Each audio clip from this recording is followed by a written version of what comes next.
Exodus, chapter 9. Then the Lord said unto Moses, Go in unto Pharaoh, and tell him, Thus saith the Lord God of the Hebrews, Let my people go, that they may serve me. For if thou refuse to let them go, and wilt hold them still, behold, the hand of the Lord is upon thy cattle which is in the field, upon the horses, upon the asses, upon the camels, upon the oxen, and upon the sheep, there shall be a very grievous murrain. And the Lord shall sever between the cattle of Israel and the cattle of Egypt, and there shall nothing die of all that is the children's of Israel. And the Lord appointed a set time, saying, Tomorrow the Lord shall do this thing in the land. And the Lord did that thing on the morrow, and all the cattle of Egypt died, but of the cattle of the children of Israel died not one. And Pharaoh sent, and behold, there was not one of the cattle of the Israelites dead. And the heart of Pharaoh was hardened, and he did not let the people go. And the Lord said unto Moses and unto Aaron, Take to you handfuls of ashes of the furnace, and let Moses sprinkle it toward the heaven in the sight of Pharaoh.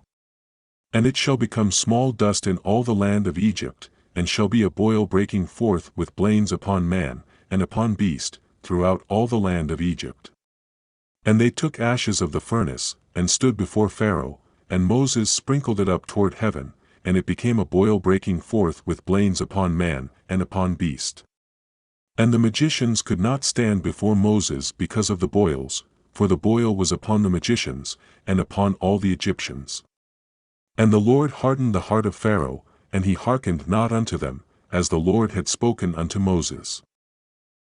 And the Lord said unto Moses, Rise up early in the morning, and stand before Pharaoh, and say unto him, Thus saith the Lord God of the Hebrews, Let my people go, that they may serve me.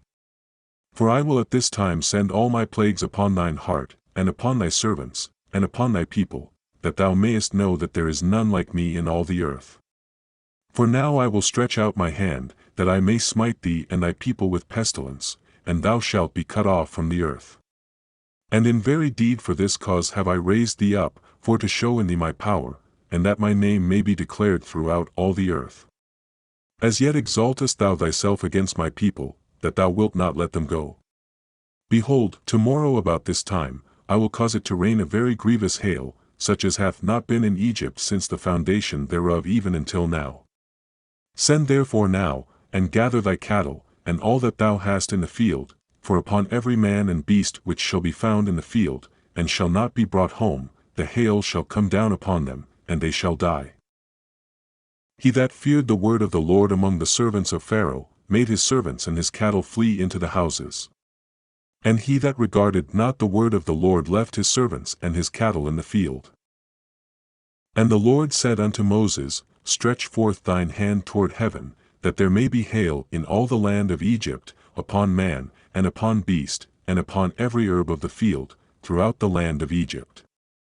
And Moses stretched forth his rod toward heaven, and the Lord sent thunder and hail, and the fire ran along upon the ground, and the Lord rained hail upon the land of Egypt. So there was hail, and fire mingled with the hail, very grievous, such as there was none like it in all the land of Egypt since it became a nation.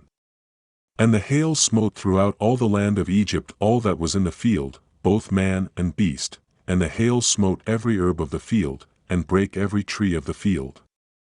Only in the land of Goshen, where the children of Israel were, was there no hail. And Pharaoh sent, and called for Moses and Aaron, and said unto them, I have sinned this time, the Lord is righteous, and I and my people are wicked. Entreat the Lord, for it is enough, that there be no more mighty thunderings and hail, and I will let you go, and ye shall stay no longer. And Moses said unto him, As soon as I am gone out of the city, I will spread abroad my hands unto the Lord, and the thunder shall cease, neither shall there be any more hail, that thou mayest know how that the earth is the Lord's. But as for thee and thy servants, I know that ye will not yet fear the Lord God. And the flax and the barley was smitten, for the barley was in the ear, and the flax was bald. But the wheat and the rye were not smitten, for they were not grown up.